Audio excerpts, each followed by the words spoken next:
This is Danger Entertainment Network podcast. DangerEntertainment.net. Danger Entertainment Network podcasts. Good morning, good afternoon, good evening, good night, whatever your time is that you're listening to this. Hello, this is Colin. I play Bubba Von Hoops in the old Danger Plub podcast. That's what I'm saying. Yeah, I'm sticking with it. So listen, go over and leave us a review on iTunes if you haven't done that yet. Go and mention us on Instagram if you use Instagram. If you use Facebook, go and mention us on there. Go and look at our page. Give us a little, like. Go to what's the other ones? Go to any social networks and just mention us, and we'll just mention you back. And also, take a picture and let us know where you're listening from. That'd be sick. And we'll, take a picture back and let you know where we're reading your tweet from. It'll be crazy. Anyway, let's get into this week's episode 88 of the Danger Club podcast. Previously on the Danger Club podcast. Get that mouse! He can do this all day. No, I can't. I immediately run for Engarthis' leg and climb up his leg as a mouse into his pants. Nickelodeon's worst character. Cross punch mouse pants. Flaming dogs, say flaming dogs, say flaming dogs. I'm sorry. Evil damage. Caragor falls to the floor. Velda goes down as well. The three dogs turn down to ash. The adventure continues now.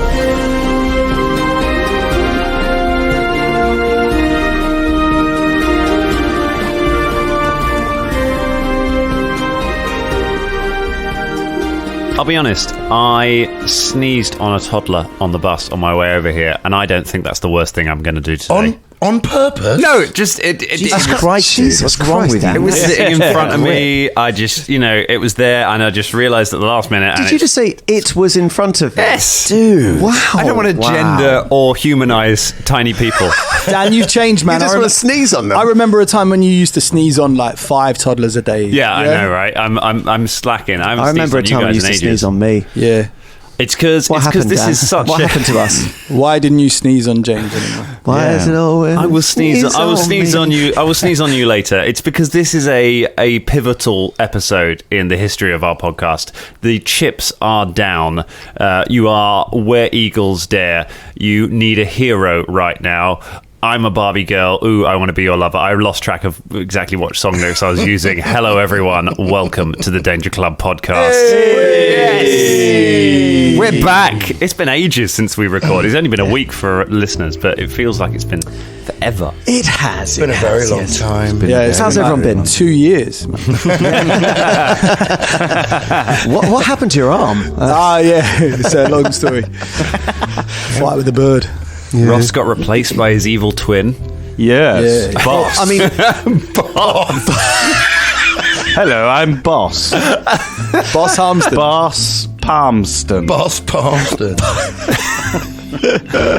Oh dear. I'll tell you what, I like the moustache. That's good. Yes, I like twizzling it. Twizzling. Turkey twizzling. And the scarred eye also works very well. The scarred eye. The scarred eye. Scarred. Quick thank you before we go. Thank you to Stu Jackson, who got me this lovely D6 with skulls instead of numbers for all of these. When I Stu Jackson. Stu Jackson looks like Stu is Jackson. Stu Jackson. Stu Jackson. Jackson. We all thought you had another line. Yeah, it's like Dan, who was taking a big swig of his mug. We thought you developed that song just a little bit more. No, it's like, a work in progress. It's like bang, bang, bang. Bang, bang, bang. That was a moment of genius. You can't. That doesn't need extending. That had like verses. That was several stanzas. Bang was amazing. That was I guested on Stu's Tales from the 20 Side podcast, which I don't think is out just yet, but will be out at some point. We'll shout it out on social media when it is. Big up, Stu. And he gave me a dice, and that was very kind of him. But we have our own little adventure to deal with right now. Indeed we do. We have a fair amount of business to get into here because things have fallen apart a little bit plan-wise. We've got it in the palm of our hand. Just before we kick it off, I re-listened to the episode on my way to the record today. Episode 87. Yeah, that's right. Yeah. And I'm gonna put out a wee apology if anyone's been frustrated by the continuing Mouse in the Pants theme. I was really on a mouse in the. As I listened to it, I was like, "Oh man, what are you doing? Come on!" Yeah, it's bad when you listen to your own actions back and go, exactly. "Oh, dude, that wasn't me. That was on me." I was obviously in a very Mouse in the Pants place. I couldn't help myself. It was like the 6th episode in a row. I was very tired. It was the last one we did before Crimbo, and I don't know, things were breaking down. So if anyone has been frustrated by that, apologies. I know the team were definitely frustrated by it, but I hope you found some of it entertaining, and I'm glad we took a break when we did. There was a beautiful moment just in the pub after we'd finished the record where we're all sitting around and Drummer's just sitting there with his beer in his hand, looking down at it going, God, I really thought the mouse thing would work, guys. I don't know what. And everyone was just kind of nodding supportively while this vein in Scott's head was just growing. The rage building. It was beautiful. But it's not, all is not lost. This is why I love this module. It's the thing I've been looking forward to most about this module is where it all starts to come apart, because it's effectively a push your luck mechanic, Master of the Living God, and that's my favourite kind of game. From the moment you set foot in that temple, at some point they are gonna work it out, and depending on how you behave when you're in there, or individually and as a group, you can prolong that, but really it's about what you can get and whether you can get out before it all finally kicks off. And last week, it all finally kicked off. And now it's about what can you do with that situation. The vein wasn't just in my head. The vein, if it was anything, was just directed at the fucking random hellhounds that came out of nowhere. Ate everything, destroyed everything, could not be touched, and then went away again, having done their evil work. Also, they did evil damage. Do you remember? Yes. I remember just evil damage. I think, the Demogorgon from Stranger Things turned up and was just evil at us. We were like, oh God, evil damage. I don't really know how it works. Well, that brings me to a couple of little rules things that I want to talk about. So first of all, the Dangerlings are going to be so happy, Rivergurg especially, I'm sure, that we have finally reached the first record we've done since we started terribly getting the rules for the aid action wrong. You can assist on skill checks in this, but we were using the first edition mechanic where it's DC 10, you get a +2 bonus. That is not how it works in second edition. Thank you for telling us every single week. You must have been sitting there being like, why are they not listening to me? Why are they not? It's because there were old episodes we had to work through. So the assistance mechanic is a DC 20 check, and it's only a +1 bonus, and you can crit fail on it. So it's something that you only want to do if you are very good at assisting, and it's to stop what happens if you've ever played society games. You'll know this is in first edition. Somebody says, "Oh, I'm going to do a skill check," and everyone at the table just says "aid," and everyone rolls their dice, and it's to try and get it away from there being massive numbers added on to every dice roll. Try and keep the maths a little bit easier to manage. So the assist action is a little bit trickier in this one. There's also one other little clarification that I've done, because I've been spending my months poring over the rule books to try and get us up to speed, to try and get slick on these rules. I want to talk about evil damage. Evil damage is alignment-based damage. So it is a damage inflicted by creatures of pure evil. It affects creatures of the opposite alignment. None of the Danger Club, apart from Bubba and maybe Fulton, I would describe as definitely good. I know we don't always do alignment, we have it on the sheets, but I would say for those people who have taken evil damage from those dogs, some of them are perhaps not specifically goodly creatures and are therefore not fully subject to evil damage. Couple of caveats on it. Velda, doesn't matter, took enough damage from piercing and flaming. Velda is down with the evil damage, doesn't even come into it. No, because he's lawful neutral. He is. Which I changed, actually, many months ago. Quick alignment check, everyone. Chaotic neutral, Caragor. Lawful neutral. Chaotic good. Chaotic neutral. Chaotic neutral. Good. whole lot of chaotic neutrals there. Big box of neutrals. I think I would say that if we're taking it as a slightly fluid thing, I think Caragor definitely still qualifies as neutral, given how that he has behaved over the last several months. I would argue that Fulton is no longer completely neutral. You are drifting slightly more towards good. Yeah, there was that whole revolution that you did where lots of people died, and he did murder that kid. But he was murder a child. Yeah, that's pretty. I mean, in the grand scheme of good evil things, I mean that's just a tiny fly in the ointment, isn't it? I guess. In cold blood. So here's what I want to do. I don't want to just give back a load of hit points and have everyone pop back to their feet, because I don't think we should do do-overs. And likewise, there's been things like us getting the aid action wrong, which has benefited everyone loads in the last 3 episodes. And if we really did all of that, then we're miles back. So I think we play it where it lays to an extent. But also, I don't want to have characters die because of a rule that we didn't get exactly right. So here is what I've decided. Caragor. Hello. Caragor, you took, I think, 9 points of evil damage. The thing is that you were also within the AoE of the fire breath that took down Velda. We didn't roll for you on it because I just angled it away from you, because by that point in the episode I was like, I'm not going to set fire to people who are on the floor on their death count because I'm not Ross in our social game, you bastard. So Caragor is still down, but Caragor, you are stable. You are dying 0, so you do not need to make a death save this turn. Okay, would that because I was on 18 hit points anyway, and I took exactly 18 hit points of damage. So when I went down to 0, does that put you at dying 0 or during dying 1? That puts you at dying 1 when you hit 0 hit points. 0, okay. So where's the dying 0 condition? Does that ever come in normally? It's not. It's just if you are ever on 0 hit points and you're not dying, then you're just unconscious. Okay. You don't have to make dice rolls or anything. Unconscious means you get up, you wake up if you are healed, or if a significant amount of time passes, usually about 10 minutes. You start to wake up. You heal 1 hit point and you wake up. So you are down, but you are safe, which I think is fair. Fulton, because of some of your goodly actions recently, I think you are affected by some of the evil damage. You've taken a total of 10 points of it. So what I would like you to do is I'd like you to roll a D10, and you can have D10 hit points back right now. Ooh. I think that's fair. Okay. Here we go. Oh, God! I've just dropped one of me dice. Okay. 5. There you go. So you're now on 10 hit points. So there you go. You'll live forever. I like the way we've got 3 dice trays now, and you still didn't roll in any of them.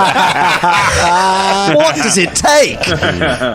So to be fair, the closest one to him is my new one. I think Ross was thinking, I'm going to let Colin roll in his. You're a generous young man, aren't you? You're such a generous character. Do you want to roll in that chaste, virgin, untouched tray there? I didn't want to roll my first dice in his dice tray. That's fair. Yeah. What, going forward then? Yeah. Are you saying now that Fulton's had an alignment change? No, I don't think. I think we're I think we're fairly flexible on it. I need to have a think about how we're going to apply alignment damage, because I don't. I was going to say, because if evil damage comes up again, I will get a proper ruling on it before we go. The thing is, I'm not a huge fan of alignment damage only affecting the opposite alignment, because it puts a mechanical benefit on being neutral, and it's already such a common choice for everyone in role-playing games to be like, I'm going to be neutral, and then I can work out when in the game how I'm going to be in any situation. And it's half damage makes sense. Yeah, I think half damage is a good way, and if with the way we've rolled it, Fulton has just taken half damage from that. So I think that's not a bad way of ruling it. But I am definitely going to reread it to be sure. Well, thank you, Dan. I think that's very generous and a good solution to that, rather than just rolling back time, which never works. I certainly Velda changed his alignment based on a discussion we had ages ago. Was I right in remembering Fulton used to be good? No, he's always been neutral. Really? Because I just remember being like, I don't think I do flip-flop between, I think, evil and good. Because there's some things I've done that are evil-ish. I think misguided more than evil. It's not, because I think evil requires intent. Of like, I'm going to get everyone in this town butchered. Whereas actually you had a good intention. It just got everyone in that town butchered. So. And like the child you killed. I mean, that was just killing. We should point out the child you killed had previously tried to kill you. He was a member of the cult. So you're more of a manslaughter guy than a murder guy. When we say child, he was like 19. He wasn't like 5. All right, come on. 6 years older than Bubba. In medieval terms, an adult. Rest in peace, Clem G. Speaking of butchery, should we jump right back into this? Yeah, let's do it. Yeah, let's do it. Oh my goodness. So the initiative order has changed ever so slightly. Caragor and Velda have moved to the same initiative as the dogs, so they move to the bottom of the initiative order. When you get taken down, when you get dropped below 0 in Pathfinder, you move to the immediately before the person or effect that drop you to 0. So it means that you don't have to immediately make a save. It means your friends have a whole turn to get you back on your feet. Otherwise, you just automatically lose a turn. So in that case, it means the first people to act are the priests. So let me lay out the room real quick. We've got the Chamber of Delights at one side, this very sumptuously decorated room with drapes and things. In the Chamber of Delights, on the floor, are Velda and Caragor lying side by side. Standing next to them is Fulton, looking pretty battered, but still on his feet. Also in the room with them is a priest of Razmir who is trying to run away from them at the moment, or he certainly was a moment ago. Standing in the doorway is Engarthis, who is getting ready to attack. And then further back behind them, there is the corridor, which is like the balcony that looks down into the snake pit. In the snake pit is a mouse called Shania Rain. Hello! Ooh. And at the very end of that corridor, near the door that goes back out into the rest of the temple, there is Bubba Von Hoops, who is currently fighting 2 priests. But there are 4 Bubba Von Hoops because he has a mirror image up. Hello. So let's see how this goes. 2 priests against 4 mirror images. They are going to try and attack you, Bubba Von Hoops. So, first one makes his first attack. It's only a 10. No, it's a 15, sorry. I'm using an app. It adds things on. It's a 15, that's not going to be a hit. Oh, rolling garbage. It's a 16. No. No good. I like this app. Yeah, keep using that, man. It's a final Hail Mary. He goes for his final attack. Go on, natty 20. Let's see that. It's only a 13. No good. Boom! Bubba, you dodge all of the hits. He just can't seem to focus on which of you is the real you. The other one tries his attacks. Oh, it's better. It's an 18. No. Oh, how about it's a 16. And final one, absolute toilet, 8. Yes. 2 priests unload with everything they have at Bubba, and Bubba, you just keep ducking and weaving, and they can't land a single hit on you. Am I over here or am I over there? Whoa, nobody knows. Just 4 of these Bubbas leaping around them. So frustrating. The one who is in the room runs out of the room back into the corridor. That's one action. And then hears Engarthis yelling, "Get the mouse!" He looks at Bubba fighting the 2. Reasons that they've probably got it handled. He can't get into the fight with Bubba anyway. He doesn't fancy his chances going back after Fulton, so he does as he's told, and he jumps. Jeez. He jumps down into the pit. He is going to make an acrobatics check to try and land safely and get that mouse. Notice that Dan swapped from the app to the dice. I'm going to go back and roll a proper die. And I roll a natty 3. He plunges into the pit. He takes 5 points of damage and he lands prone. Off the trail's leg. No, I'm joking. Yeah. I think at this point that might have been funny. I would have killed you, but it would have been funny. It would have been funny. Shania's final bit. So Goodness, one last bit. It's going to be worth it. Just cut. He's right there, prone. I can see right up his. Oh, fuck, I'm going. So he hits the ground ground next to you, lands really badly, and then picks himself back up as his final action. He stands, but he has no actions left to try and grab the mouse. Shania Rain, it is your go. Well, obviously, I need to turn back into Shania Rain. Yay! So, kapow! Back into Shania Rain. One That's action. Now, my thing was to get out of the pit, so I was going to cast Spider Climb, but now I need to defend myself against this motherfucker. Well, he's prone. Huh? He's not prone. He's not prone. He stood up. Oh, he stood up. But he's not in melee with you. He's not in melee with me. So you could So you don't have to fight him. I don't have to fight him. Also, remember that they don't have attack of op because I ducked around one of the priests. All right, yeah. No. Yeah, I see what. Please get out of the pit. Please get out of the pit. Dangerlings, we did have a swift tactics talk before the record, which involved very much Drum and Shania getting out of the pit. I understand that, right? But the whole plan. If I cast Spider Climb, that's my last two actions, and then he's right next to me, and his next go, which will be before my next go, he can attack me. So you can cast Spider Climb and then move? No, I can't. Okay, so I mean, they Change of plan. So now, if you cast Spider Climb, you've just got to defend yourself for one round because you haven't taken any. You've taken a bit of damage. I have from falling taken in the damage. pit. I've taken quite a lot of damage. Did you?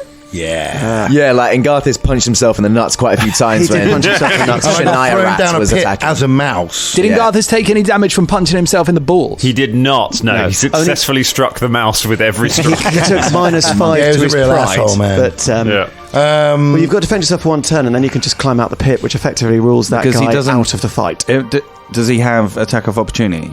No, Then- because well, then you're- All right, Elder fine. Well, look, ducked around okay, one. I'll stick to the plan then. So I turn back into Shania and I cast Spider Climb, and then we'll see what happens. All right. Does that mean if you get in a fist fight with him, you just stick to him? I really hope so. You see, bear in mind, this guy, he'll lose the status this round because it's the end of the round, but this guy was already frightened, so he was already running away. Somebody shouted, "Get the mouse." He turned, jumped, fell 20 feet, landed on the floor, badly hurt, got up, and then the mouse just transformed into a drow standing in front of him and cast a spell, and now has kind of slightly spidery kind of hair coming out of her hands. Like, this guy is not having a good day. Somebody who is having a good day, we'll hope, is Fulton Battlestone. What's going down? I'm going to go over to Velda's bag. Okay. And I'm going to think about a lesser potion of healing. It's the handy haversack. Yeah, the handy haversack, sorry. Dan, can I just ask? Sorry, Yeah. I cast a spell in this round, didn't I? You cast spell at the end. You cast spell last round. The mirror image, wasn't it? No. My last spell that I cast was what's that spell? That Inspire Courage. Inspire Courage. So everyone's got a +1. Everyone's got a +1 Nice. to attacks and nice. saves. Attacks and saves, nice. So retrieving an item from the handy haversack. It's one item to retrieve and use the item. Cool. So what would you like to retrieve from it? A lesser potion of healing. Okay. And So how would you like to use the lesser potion of healing? I want to drink it. Okay. And you take the potion out and you drink it down. There is indeed a lesser potion of healing. We checked the list of things that Drummond has before we came in, because it has not only the weapons that were put in, but also all Velda's stuff. And that's 2d8 +5. 2d8 +5. Go ahead and roll some healing. Oh, good. And 1. And 3. Oh, Jesus. No. 9 hit points back. Well, you know, Well, it's doubled. yeah, that's not bad. That's okay. Stay on your feet. You grab a healing potion out, you drink it down. That's one action. You've got 2 actions left.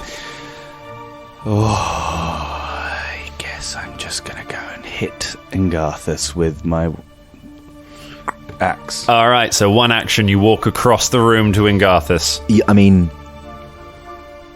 Yeah, sorry to put a spanner in there, but yeah, just thinking if Shania can't get out of the pit for whatever reason, and she isn't able to heal as we discussed, but you're doing it, it's fine. I'm just putting it out there, that's all. What, to get a potion out and pour it in? Shania can't AoE heal us. Spanner in the works maybe, but I mean, just throwing it out there. I suppose. If I've got to spend a go getting out of the pit, I can't do a full heal when I get out there. I can only heal actually, one person. all right. Because we had a discussion about what was in the bag, and those dangerlings who are particularly attentive will notice that we didn't put any potions in the bag, but the potions that are in there are Velda's own, because Velda keeps all his possessions in there. I do have one more lesser healing, and I have 2 potions of minor healing. There's also a scroll in there that he can't use. What you're saying there, James, is that Fulton's going to be getting an invoice for that potion. Oh yeah, it's coming out of your paycheck. So Dan, if I was to... Okay, all right. I don't want to belay that. Okay, so if I was to go back and get another potion out, I wouldn't be able to pour it in, with the actions I have left. So, yes, you can, and actually you can't attack Engarthis this turn because re-gripping a two-handed weapon is an action. Okay.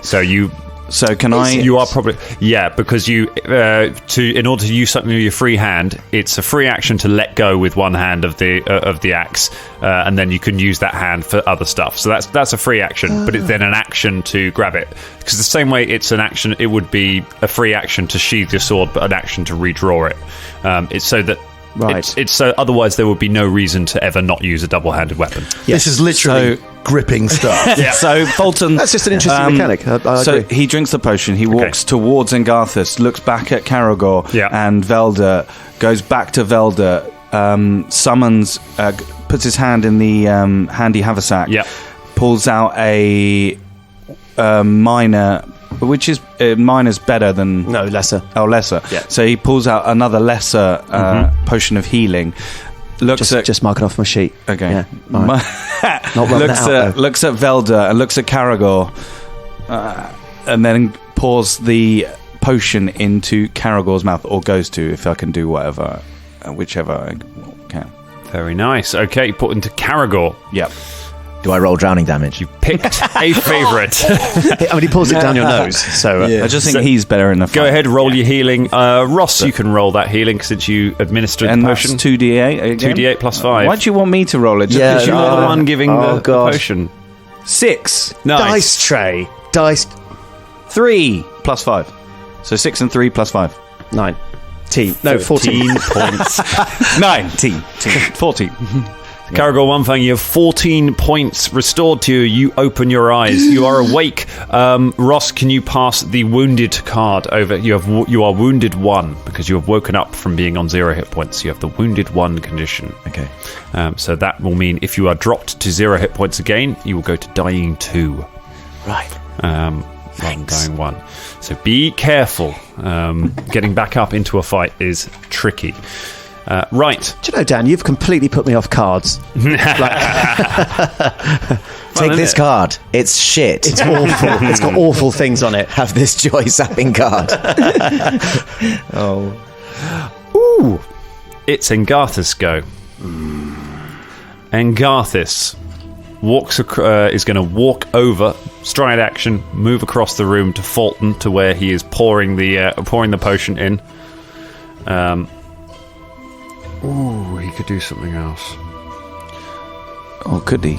Could he? That's good. He could just sit down. Or could he just? Yeah. He could just fuck off. Why does? I mean, Dan, why do you always have to make them fight? I mean, we could talk about it. He's a man of God. Yeah, we could have a cup of tea. Yeah, a couple of biscuits. He looks at you. He thinks about cups of tea. He could get a guitar out. Cream. And he uses flurry of blows. He unloads with it's a natural 1, everyone. Yes, I love this app. Could you just let us know what the app is, just for us all to download this is the Dice and Dragons iOS app, which allows you to pre-program in all your bonuses. It's a bit like using Roll20, so it does the math for you. Big up Dice and Dragons. And I think you might save the Danger Club.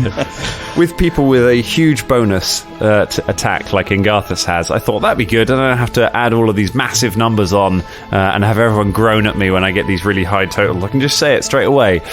Instead, I'm going to pick up a fumble card. Yay! Yes! Yay! Coup de grace himself. All right, so this is a melee. Punches his own head off.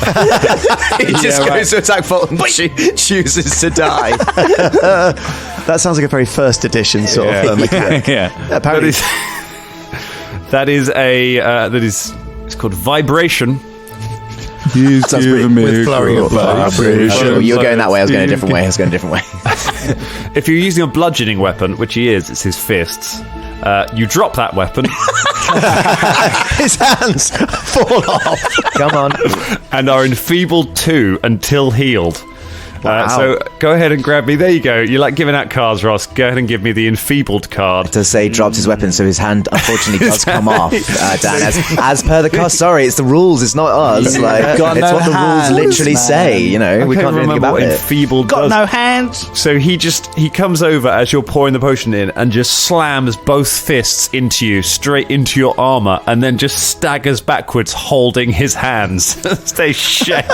His knuckles split and bleeding. Just about that, we don't really say this, but we will never cheat. This is actually just the way it's going. So I knew this was how it would go. After all of this, like literally after on the Slack, you guys are literally like, I guess this is the end of the campaign. It's over. It's a TPK. We can't possibly come back. And I was like, I know exactly what's going to happen. I'm going to roll garbage. And do you know what? It's happened so many times to the Danger Club, on air and also off air. And our many years of playing, we've faced awful situations. He's got a -2 to all strength-based rolls, including melee attacks, damage, and athletics checks. It's lucky he doesn't. He's not like a melee specialist, isn't it? What's his attack bonus anyway? His attack bonus normally is +12. So that -2. It's only a +10, everyone. Yeah, right. And his final action, God damn it! He is going to. He draws a potion from his belt, but he can't use it this round. It vibrates and shatters. He's just shaking. He's like, If he drinks that potion, which is obviously healing, he will lose that enfeebled status when he. So you will need to stop that happening. Mm-hmm. But it will be a waste because he's not taking any damage. God damn it, Engarthis! I had such high hopes for you. Built you over so many episodes. Don't go out like a punk. Bubba Von Hoops, what's going down on the other side of the corridor? All right, cool. So these two motherfuckers are like standing off on me, right? They are. So I'm just gonna I'm gonna blast one of them with magic missile. Okay. All three, because they've taken no hit points, have they? So no. I'm just gonna try and get rid of one. Remember, you need to spend one action to maintain your song, unless you have I think it's like lingering composition, or if you've got a. That's only if I want to. Yeah, you don't have to. I'm not going to on this roll. I'm just gonna blast one of them with the missiles. I'm gonna hope that we lose our bonuses now. You do lose that one bonus. Yeah, maybe I should. I mean, up to you. Oh, okay, yeah. Do you know what? No, up to you. Do anything. No, you're right. I'm gonna. No, you're right. You do. You are. You do your turn, man. You do your turn. No, I think you're fighting two dudes. Yeah, it's true. It's true. Well, now I don't know what to do. Let's just sit here for about 5 minutes and talk about it. No, let's not do that. Bubba Von you. Yeah. Okay. No, you're right, Scott. I should have thought about that. I'm going to maintain it for one, and then I will shoot. Magic I'm saying don't. No, this come back around on me when Bubba's dying. Be like, well, Scott did say no. I'm saying if you got lucky on the last set of rolls, this is what happened last time. Dan rolled low. MZ ran up, and you know what I mean. Like, and this time might not be so lucky if there's still two of them standing at the end of your go. John. Okay, all three on one. All three on one guy. It's just really shit. Now we lose our bonuses. That's one. All right, so it's 3 points of damage on one. Okay. 6. 6 total. No. Okay, sorry. It's 9 as a total on one dude. 9 points total. Yeah. Okay. That guy, still alive. What? All right. He looks really rough. You basically just take a step back, summon up some balls of energy from around you, and all four of you and all the dupes just blast magic missiles into him. He staggers back under the volley. His robes are shredded, and you can see some blood coming down from the corner of the mask, but he is still on his feet. If everyone dies, it's Scott's fault, yeah. Yeah, I want you all to now miss by 1 on all of your attack rolls. Right, Caragor One Fang, it's your go. You're prone, but you are awake. What I would like to do is give... What is the action economy on giving one of my my only minor heal potion... No, my lesser heal potion to Velda? So it is 1 action to draw it, 1 action to administer it. You're lying next to each other, so you can do that without having to stand up and go over to him. My final action standing up is an action. Standing up is an action. Because I need to kick that bottle out of that guy's hand. Fulton's got to go before Engarthis, I think. Can you chop his hands off to make sure he doesn't drink that bottle?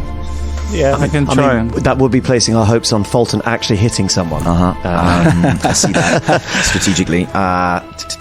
It could happen. It could happen. I mean, depending on that potion, we could really flip and use it. Can I attack from the ground? You can attack from the ground. I believe you have a -4 if you're attacking from prone. If only I had a +1 to counter that -4. That would actually be feasible. Okay, what I could do then is to just try and make it worth it. Is plug up Velda and then try from the ground kick the bottle out of his hand. You can do that. It's a -2 to attack from prone. Okay. Talk me through that. What's the action? What are the different actions? So I'd like to go like when I wake up, take out my lesser heal potion. Don't say when I wake up. Let's not get us back into that again. I nearly did. Do you know what? Like, no, I'm gonna be. we're not going back to the beat. I thought I missed something epic then. And then administer it to Velda, and then still on the ground, just scissor kick upwards and try and kick that bottle out of his hand. Now, okay, what would that disarm. be? It's gonna be a disarm. What would that roll be? So I think it will be an athletics. So we're going to go. First of all, let's do the potion. That's the easy one. Draw a potion. You pour it down Velda's throat. Go ahead and roll some healing for Velda. Okay, I'll do this for you, Velda. Pick up, man. Oh, come on now. Wakey. 7 plus 5, is it? Mm-hmm. So yeah, that's your 12 points of hit points.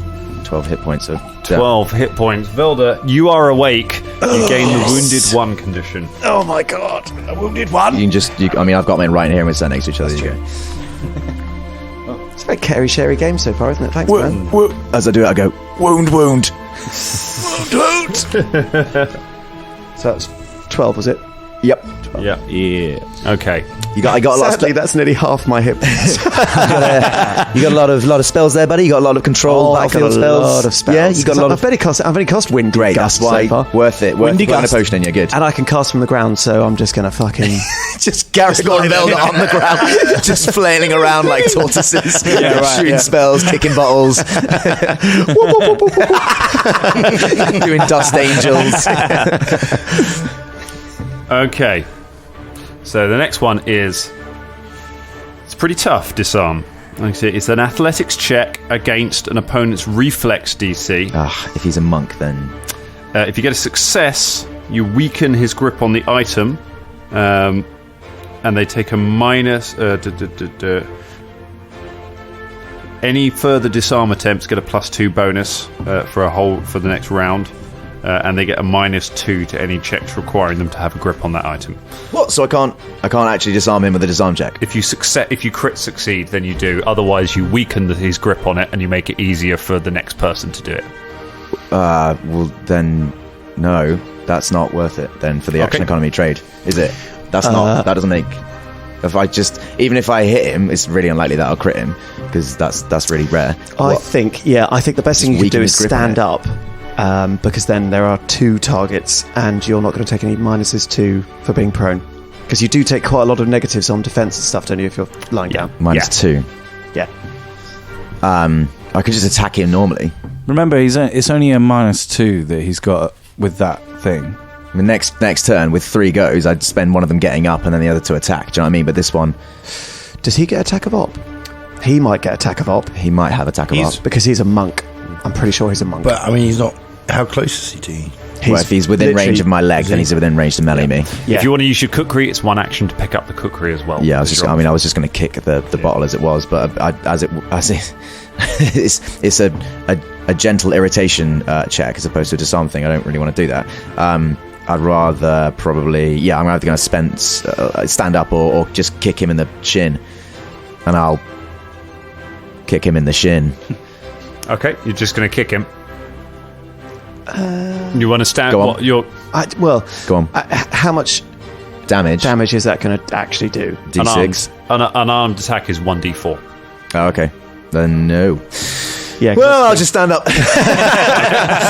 That's it. Disarm, kick him on the floor. Nope, and nope, and nope. I was Those just thinking, aren't cool. Like okay, I, as a person, could survive a kick to the shin, and I'm a super monk. Yeah, but depends on it. Like Caragor one fan kicks you in the knee from the side, could dislodge a knee. Depends how old he is. Do you know what I mean? Like, turns out he's it's got a weird they don't have a whole chapter on Caragor one fan headcanon in the Pathfinder of special rules. But they do have a chapter on disappointing disarming checks. It's a really short chapter. It's just like, don't roll, and then maybe in future something good will happen. Perhaps. That's right. That's what that crit success is. Have you ever tried kicking a bottle out? Of course, you've tried kicking a bottle out of someone's hand. You work in cabaret. It's like I've done that. That's at least twice a year. Right. All right. You head. Stand up. Right. You stand. So you pour a healing potion. So you save Velda, and you stand up. Velda, you open your eyes. You are awake. What's the plan, Velda Chemblight? Right. Okay. So I am going to look over. Got a nod to Caragor, who's just poured the potion on me. Thanks. And then I am going to cast Flaming Sphere on Engarthis. Now, because I've got 3 actions. Yes. Can I use a heightened? Does it use an action? It doesn't increase the action. It increases the. You need to have it prepared in a higher spell slot because you're a prepared caster, so you can't just spontaneously heighten spells. No, that's fine. I shall just cast Flaming Sphere then. Okay, you blast him with a Flaming Sphere, so he's. It's a reflex save, isn't it? He gets a reflex save. Okay. Which he'll probably make. Hey, you don't. Why don't you use the app, Dan? Yeah, use the app. I don't feel like using the. I don't feel like using the app here. What's the DC on that? That will be 20. Okay, I'm going to use Old Bad Moon. Makes it 19 on the die. Motherfucker. So he'll take half damage from this. Okay. It is 3d6 worth of fire damage. Still doing some damage. Oh, that's a good roll. That is 13. So rounded down, that'd be 7. 7. No, oh. 6. I'm the maths wizard. 6 points of damage. 7. Not bad. First blood on Engarthis. You blast a Flaming Sphere, and you now have a Flaming Sphere in the gap. You've got 1 action left, I believe. It's on him. It's on him, yeah. Literally on it, because it's on 1 square. That's fine. So it's going to hit on him. Flames erupt from the ground beneath him. If I stand up, can I stand up behind Fulton and Caragor? You stand up in the square you're in, so you're still not in. You're not in melee with him. Because he moved to attack Fulton, but he could 5-foot step, and he would be in melee. I will. Can I roll? You can crawl. You're allowed to crawl. I just kept crawling, and it just kept working. How far can I crawl with 1 action? Crawl. I think you can crawl. I think it's 5 feet. I think it's half your movement. Oh, okay. Then I'm going to, just sort of crawl away to the corner of the room furthest away from Engarthis, really. Excellent. Okay, you just crawl. Perfect roll to move that. I'll just, exactly. Just like drop a massive flaming sphere and then just crawl away. Because I'm real badly hurt. Can I ask, that's Flaming Sphere that's on Engarthis. Does anyone take melee damage or penalties if anyone wanted to attack Engarthis in melee right now? I don't believe so, because you wouldn't be occupying the same square. No. Okay. So long as Velda chooses not to move it onto the square that you're standing on. Yeah. So I have the power. And I'm crawling away. So so long as he doesn't work out that Fulton chose to heal Caragor and not him, I'm sure everything will be fine. That's fine. Velda absolutely understands that decision. 1 round down, and things are looking a little bit better. I'd like to point out my monsters in that round, who were looking so terrifying at the start of this podcast record, achieved nothing other than hurting one of themselves and falling over. Amazing. I mean, I've got to say, I think we all breathed a sigh of relief when those dogs disappeared, because they were the ones. They were the ones who did us. That was the thing there, wasn't it? If they were still there, defeat them, they just chose to leave. I think if those dogs were still there, we'd be in a heck of a worse state. I would be toast. We'd be toast. Yeah. I mean, James understands this. We played a lot of Divinity 2. We've all had these boss fights that are so massively front-loaded, and it's like after the first round you think, well, that's it, we should just reload the game, we can't possibly come back from this, and then if you can survive that initial onslaught, things start to come back. That's staying in there. Yeah. Let's see how things go in the second round, shall we? We got some priests in here, and they are definitely going to try and do something effective this turn. I feel like it. I'm getting the app back up. He's getting the app back up. We're going for Dice and Dragons again. Yes. And I'm going to take down Bubba Von Hoops with these two priests. So the first priest goes for Bubba Von Hoops. Don't worry about it. Come on. What was the score? What was it? You always tell us when you got a high score. Come on, what was it? It was a 14. Does that hit you, Bubba? Doesn't know. Oh. Does a 10 hit you, Bubba? It doesn't know. I did not. Oh. Does it... Can we? It's a natural one. Can I ask a question? Can we support this app through Kickstarter or Patreon or something like that? They could take all my money. We really recommend this one. What's the fumble? Oh, wrong end. That's got to be the name of this episode, surely. You take... If you're using a slashing weapon, he's got a sword. You take 1d6 damage and 1 persistent bleed damage. Did he flip his sword in his hand and grab it by the blade? Is this the one that's battered as well? This is the one that's badly hurt. He takes 2 points of damage. Is he dead? No, he's still alive, but he has bleed. But he could just bleed to death now. He just tossed his sword up in the air, caught it by the wrong end. So, as they are both flailing at your mirror images, wonderful. One of them thrusts at one of your mirror images. It darts out the way, and he just plunges the sword into his friend, and his friend just starts pouring blood from the wound. The other one tries his attacks. Go on, I'm going to get one of these in. That is a 26. Okay, that's going to hit. Yeah. Hits you for 7 points of damage. All right. As you're going, you manage, the one who's just been stabbed manages to get a hit on you. Cool. This one is 24 to hit. Yeah. Hits you for another 7 points of damage. Okay. And then finally going for that last attack. Why am I even going for these last attacks? They're terrible. 6, nothing. Okay. So Bubba is... How are you feeling? Yeah, I'm on 28. Okay, so you're starting to feel it.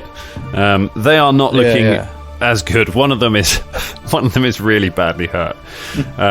Talking of really badly hurt, there's one in a pit with Shania Rain. He is... I'm going to roll for this guy because he's having a really bad day. It's fine. Okay, so I can give him a will save. He makes it. He's not terrified. He's going to try and do his duty, and he goes ahead and tries to attack Shania Rain. 19. Does that hit you? Oh, it just about does, actually. Hits you for 4 points of damage. Ow. Goes for the second attack. That's a 22. Oh, what? Hits you for 3 points of damage. Bloody hell. And then the final attack ain't gonna be nothing.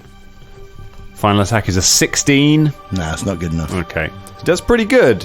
Is his name William Pitt the Younger? Today. So he is just terrified, just frantically stabbing. It's not a mouse anymore! But he does manage to get a couple of good hits on you. That is it for the priests. They have a much better round this go. Shows you can't just be complacent about this. Shania, it's your go. She's just going to ignore this. Okay. Because he doesn't get an attack of opportunity. I can just walk away, right? Find out. I mean, Velda ducked around one and he didn't.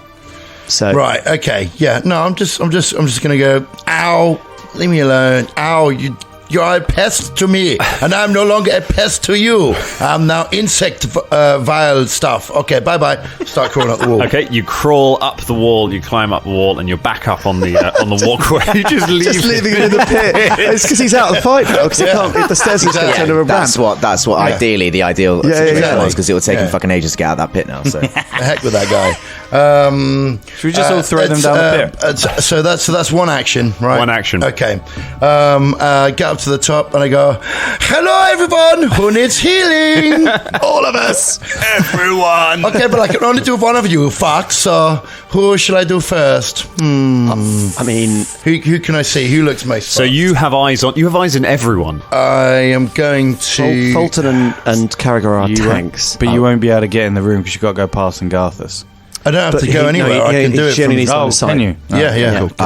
Cool. Also, I've got potions left. You've got potions left. All right. Probably I'm gonna shoot some healing at Fulton then. Yeah. I think that's the way to go, and then I'll do an all-encompassing one next go. Cool. All right. So, Fulton, my old friend, take some of this. Zip zap. Boy. So are you? It bounces back and you hear this. Oh, the healing's back on me. Right. Hiya. So that's a 2-action heal. That's a ranged heal.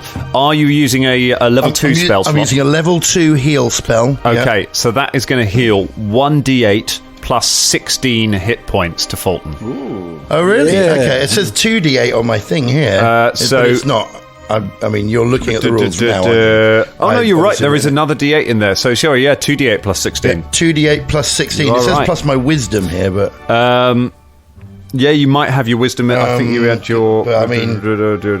Just realised that we went into drama school one. It is 16. Well, but my wisdom is 16, so... It's an actor's gag. Yeah. I mean, so it's the same thing anyway. Zip that boy. Okay, so 2d8 plus 16 then. Yep. So 9... plus 16 is 25 hit points. There you go. Yeah. Fulton is starting to look a lot healthier. You blast him with your healing. And just for treats, it's Fulton's go. Yeah.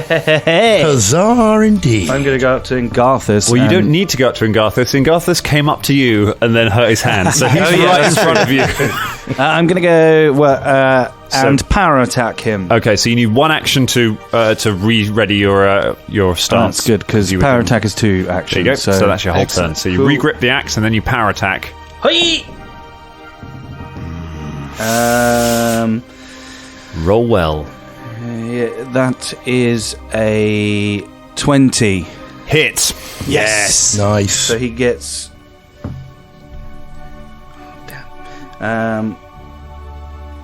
Cool. Sorry. Okay, go ahead and roll some power damage. 2d12. Oh. 3. And 7. Okay, so 10 plus... 10. Do you do the pluses as well? You would add. You always add your strength bonus. So to both each individual ones. If you're only increasing it by 1 damage die, then you only add the strength bonus once. Okay, so that's, what did I say? 10. So 10 plus 14. 14. Very nice. You bury the axe in his shoulder, and he staggers backwards, looking hurt. Finally making an impact on this guy. Finally, about to drink a health potion. Yeah. Finally doing something, but yes, he does drink. He does drink down one of his potions. Yes. Doesn't roll very well, so he gets 9. So he gets 17 hit points back. 17. Yeah, so that's heals him back up pretty well, and he loses the enfeebled condition because he's able to drink the potion. But that is one of his actions wasted. And now he's going to try and flurry of blows Fulton again. And this time, he's not going to miss. And I don't want to do the math, so I am going to use the app. But it is going to roll well, and it is going to hit you. It's only a 17. 5 on the die. I love this app. It's so good. And the fact that we were all literally in silence, just looking at your phone, just being like, come on. He was so happy about telling me about this app. He was like, yeah, this app's so good. You know, it does all the calculations for you. It is so good. You were right. A very good app. It's a brilliant app. One that we should use all the time. Speaking of how good this app is, natural 20. Oh! He hits you. He critically hits you. And he is a named character, so we're going to go and draw a critical card for him. Clocked. Triple damage, and the target is knocked prone. Let's hope he doesn't do 44 points of damage. Last time someone got triple damaged card against him, it was MZ, and he died. He did. That's correct. But he does not get that much. He does 18 points of damage, and Fulton is knocked prone. Oh, is that with triple as well? That's with triple, yeah. That's a great image, though. Just literally like flurry of blows, completely miss, and then just twats you right under the chin. He just uppercuts Fulton out of his boots. You, Fulton's been like knocked prone a few times, hasn't he? Like Caragor knocked him prone one time with like an unarmed attack as well. Like you're getting a bit of anxiety about being in the air, maybe. He falls down all the time. Right, okay. I feel like we've had that one before. Just drawing it again. Right, so that is the end of his go, though. That's all of his turns, which means it's Bubba Von Hoops. Bubba Von Hoops, all right. I'm going to try something. I'm going to cast Sleep on these two, which I should have thought of earlier, and try and sleep these two bitches. Talk me through Sleep. All right, let me read it. Sleep. Each creature in the area becomes drowsy and might fall asleep. A creature that falls unconscious from the spell doesn't fall prone or release what it's holding. The spell doesn't prevent creatures from waking up due to a successful perception check, limiting its utility in combat. It's a somatic verbal spell of 2 actions. Okay. The range is 30 feet. The area is a 5-foot burst. Okay. So you can burst from you at the 2 guys. Burst from me. Okay. 2 guys. They need to do a will save just to try and, And of course, it wouldn't matter if it was slightly larger, because even if you had gotten Shania in that burst anyway, it wouldn't affect her, because she's already kind of drowsy. Oh, there we go. That's all right, isn't it? Oh, dear. So I take it I don't need to roll for that, do I? You just need to roll against my spell DC. Is that right? Unbelievable. The amount of time I have to put up with you guys' puns, and I'm not allowed to make one myself. Right. Will save 16 for the first guy. No. And garbage for the second guy. They both fail. They go to sleep. So they fall as both of them. Do they say they fall to the ground and fall asleep, or they just? No, they just fall asleep standing up. Okay, they're just kind of drought. So they kind of just. So they lose their. So they are asleep. They don't have to go. That's correct. And for my last action, Dan. Yep. All 4 of these bubbers would like to run up and rejoin the danger club in the middle of the room. So we're just going to push past the sleeping enemies. Now that they're asleep, you slip past them. You run past Shania and into the room where Engarthis is. Hello. A bundle of bubbers burst into the room. It's Bubba. Yeah. Hubba. Lovely. Caragor One Fang, it's your go. You are on the floor. You are on your feet. You are currently unarmed. Okay, because the kukri's on the floor. It is. Cool. So, and that would be an action to bend down and pick it up. 1 action to pick it up. And 1 action to hunt prey. 1 action to hunt prey. And 1 action to attack. 1 action to attack. Do it. They're asleep for another round, right? They're asleep for the whole round, yeah. Cool. I see you. You shit priest. I see you. He is your prey. You can go ahead and... you can... I thought you were going to say something. He's not really a monster, so I don't know. I'd go ahead and make a record knowledge check. It'd be a society check to know about anything about Engarthis, to see if you know anything about his fighting style, I believe. Because I'm not sure if Monster Hunter even applies to humanoids, but we'll see. It's a good roll. It's a good roll. Did you say society? Society. 19. 19. I can tell you he's human. You probably worked out he seems to be a monk, but he does seem to have some magical ability as well. I'm not sure there's much I can tell you that he already has. Yeah, he's got some spells. He can cast spells. That's all that you don't already know about him. Cool. And he is now your prey, so you get your bonus damage against him. Cool. So we just waste that 18 there on that society check. Which you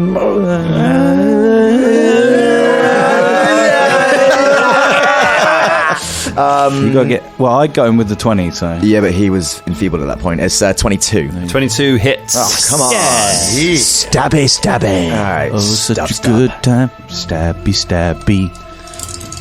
Oh, God! Do you know what? As well, I hate this fucking cult. 9 points of damage. 9 points of damage. Very nice. Of that. Okay, you stab him. You slash him with the kukri. If you hunt prey to it, do you not get a bonus to your attack as well? Or? Rolled it. Yeah. Oh, you're right. Yeah, so the kukri is D6. The D6. D6 and the D8. The D8 was from the hunt prey. Oh, it's D6 plus 4 because I'm a strength modifier, isn't it? Yeah. So that was actually 13. So you got another 4 points damage. Yup. Okay, cool. Yep. Lovely. Velda, it's your go. Right. So Velda would like to stand up where he is in the corner of the room. Yep. And I presume it's an action to maintain the flaming sphere. Action to maintain the sphere. In that case, could Engarthis make another reflex save? He's pretty good at these. But But that's not as great a roll. That is a 19. That is a fail. He fails. Takes 3d6 damage. For those Dangerlings who are very keen at keeping up with things, you will know that a flaming sphere, you do not take damage if you make a successful reflex save. We have added that back to Engarthis' total, so this is the first damage he's going to take. Oh, it's not as good a roll. I love this image of the Danger Club all just standing up, and just like getting back together and just being like, That is 8 points of fire damage. 8 points of fire. Okay, yep. And now, to be honest, he's just going to do a Ray of Frost.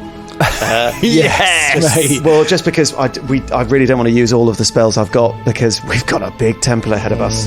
Hopefully, which it looks like we're actually going to make that. Been a while since we've seen a Ray of Frost from Velda. To such a point where I can't remember what it does. Listen back to our Murder's Mark series right at the start of the podcast a year and a half ago if you want to hear Velda using a lot of Ray of Frost. It was, basically. Is it any better in 2nd edition? Let's find out. Let's find out. So I make a spell attack roll. So it says my spell attack roll is 20 on my sheet. That is probably your spell attack DC. I've got spell DC and spell attack roll. Spell attack roll. What's the maths to work out your spell attack roll? Key and prof. So it's your proficiency bonus. Yeah. So are you trained in? You're trained in spells. Yes. So it's 2 plus your level, which would be 6, and then it's your key proficiency, which would be intelligence. So it's your intelligence modifier. So is that plus 6. 10? So it would be plus 10. Yes. So that is 22. Your intelligence modifier. Yes. Your intelligence modifier, not your intelligence score. Intelligence modifier. Yeah. So it's 22. So 6 plus 4, which equals 10. So a total of 22, which is a hit. Yeah! Yes! In that case, it is a mighty 1d4. However... Cantrips are automatically heightened, so I think it might do a bit more. Well, that's 2 on the dice, but these days it is plus my spellcasting ability modifier. Okay, nice.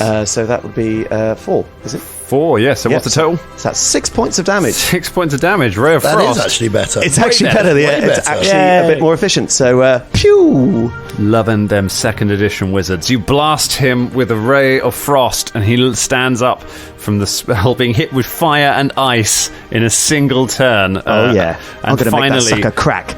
Having blasted these, Velda stands back up, the last of the Danger Club to get back to their feet. Engarthis looks at Bubba coming in the door behind him, Fulton and Caragor standing in front of him, Velda standing up, and Shania lurking in the background. And that is where we're going to leave it for tonight. Yeah, boy. Very nice. Back in the game. Yeah, love that. Such a cool image in my head of everyone just being like all bloodied, but being like...